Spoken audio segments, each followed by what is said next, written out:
Olha, o objetivo é dinamizar mais o Poder Legislativo. O Poder Legislativo está no foco de várias críticas, sobretudo com relação à sua própria atuação. Alguns dizendo que pouco atuam, outros dizendo que a atuação é indiferente. Então é preciso que o Legislativo saia das suas paredes, forme bons profissionais em termos de assessoramento técnico e qualifique seus agentes políticos. A sociedade espera câmaras atuantes, espera um legislativo atuante, né? Daí porque o presidente Aldeone Abrantes nos trouxe essa proposta, né, que eu vejo com bons olhos, né, de ciclo de palestra envolvendo várias situações. Hoje estamos tratando de processo legislativo, ou seja, como são formadas as leis.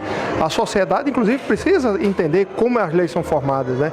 Para poder criticar uma determinada lei ou não, é preciso você entender como ela foi formada, como é que ela foi forjada, né? E os agentes que participaram desse processo. Então, aqui não tem cor partidária, aqui não tem bloco, se é situação ou oposição, todo mundo participa, buscando uma só coisa, né? Uma melhor interação do seu mandato, da sua atuação parlamentar com a população que o elegeu. Porque a partir daí, nós teremos uma Câmara bem mais atuante, quando a sociedade participa e entende aquilo que está sendo produzido e feito nas casas legislativas. Olha, as principais dúvidas são, primeiro, em relação às competências, o que é que a Câmara pode legislar e o que é que não pode legislar. Então, a primeira discussão é essa, né? Ou seja, o que é constitucional, o que é inconstitucional em relação à produção de normas por parte do Legislativo Municipal.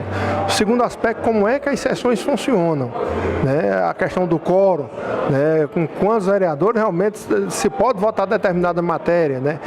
Como é que se existe ou não a possibilidade de se votar parecer de forma oral, né? O parecer dado oralmente, se pode existir isso. Então, são matérias técnicas da ordem do dia a dia que, quando você começa a explanar e mostrar os aspectos legais, né, tanto do regimento quanto da própria Constituição, você passa a entender de que aquela adoção tomada, aquela posição tomada, é uma posição que tem e que encontra previsão, ou no regimento ou na Constituição, e que não há nada de ilegalidade quanto a isso. Então, é preciso saber como utilizar os instrumentos. E a discussão basicamente está sendo essa, as dúvidas que estão sendo dirimidas têm sido nesse sentido, de quais instrumentos utilizar e em que situação utilizar esses instrumentos. Olha, depois dos agentes políticos, que são os vereadores, é a principal ferramenta de atuação do Legislativo.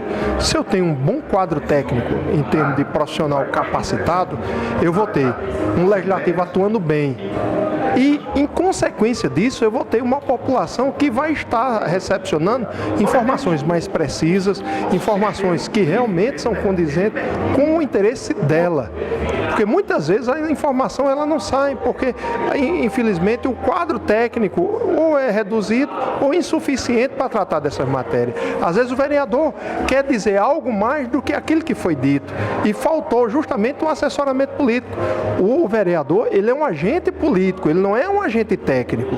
Então é necessário que o agente técnico, que são os servidores das casas, estejam qualificados para dar suporte ao agente político e para que a população, que é o consumidor final desse serviço, esteja satisfeito com o trabalho dos vereadores e do Poder Legislativo Municipal. Olha, já há essa necessidade, Pereira, com relação a esse incremento de atividade. Eu digo por quê?